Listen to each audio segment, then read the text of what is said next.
ছাত্রমৃত্যুর ঘটনাকে কেন্দ্র করে তোলপাড় নরেন্দ্রপুর, পুলিশের ওপরেই হামলার অভিযোগ স্থানীয় বাসিন্দাদের বিরুদ্ধে। এই ঘটনাকে কেন্দ্র করে যথেষ্ট চাঞ্চল্য ছড়িয়েছে ওই এলাকায়। আপনাদের জানিয়ে রাখি, এক ছাত্রের মৃত্যুর ঘটনাকে কেন্দ্র করেই এই চাঞ্চল্যের সৃষ্টি হয়েছে। পুলিশ ঘটনাস্থলে গিয়েছিল এবং সেই সময় স্থানীয় বাসিন্দারা ক্ষোভ উগরে দেয় এবং সেই সময় ক্ষোভ উগরানোর সঙ্গে সঙ্গে শুধুমাত্র মৌখিক নয়, কার্যত ঘিরে ধরে পুলিশকে, এমনটাই অভিযোগ রয়েছে। আপনারা দেখতে পাচ্ছেন সেই ছবি।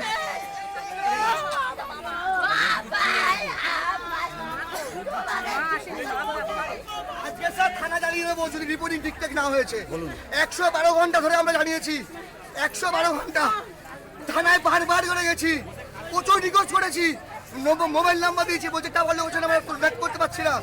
আমরা বলি টাওয়ার লোকেশন দরকার নেই, লাস্ট কল কোনটা এসেছিল কল হিস্ট্রি দিতে বলেছি, কোন রকম নন্দীপুর থানাতে কোন রকম কাজ হচ্ছে না।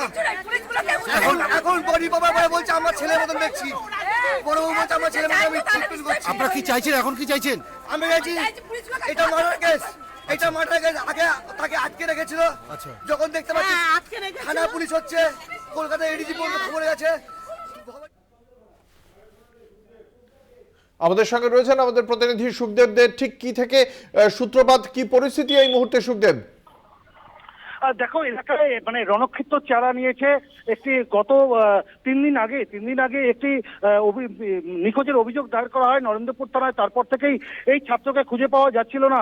তারপরে আজ বেশ কিছুক্ষণ আগেই একটি পুকুরে ভেসে উঠে তারপরেই এই এলাকায় চাঞ্চল্য সৃষ্টি হয়। জানা যায় এই ছাত্র ইঞ্জিনিয়ারিং ছাত্র, তার নাম অপ্রতিম দাস, 23 বছর বয়স।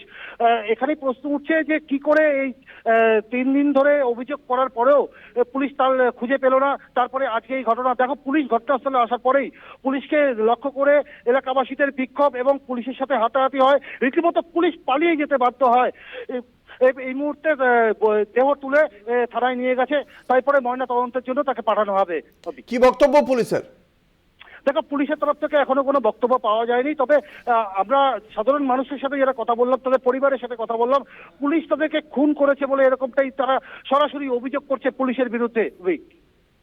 একেবারেই ধন্যবাদ। আমাদের সঙ্গে ছিলেন আমাদের প্রতিনিধি সুখদেব দে। আপনাদের জানিয়ে রাখি, 3 দিন আগে গত 1 ফেব্রুয়ারি নরেন্দ্রপুরের ফরতাবাদ এলাকায় এক ইঞ্জিনিয়ারিং এর ছাত্র নিখোঁজ হয়ে যান। আজকে তার দেহ একটি জলাশয়ে ভেসে উঠলে স্থানীয় বাসিন্দারা ক্ষোভে ফেটে পড়েন। পুলিশের বিরুদ্ধে তদন্তে গাফিলতির অভিযোগ করেছেন স্থানীয় বাসিন্দারা। রিপোর্টিং ঠিকঠাক না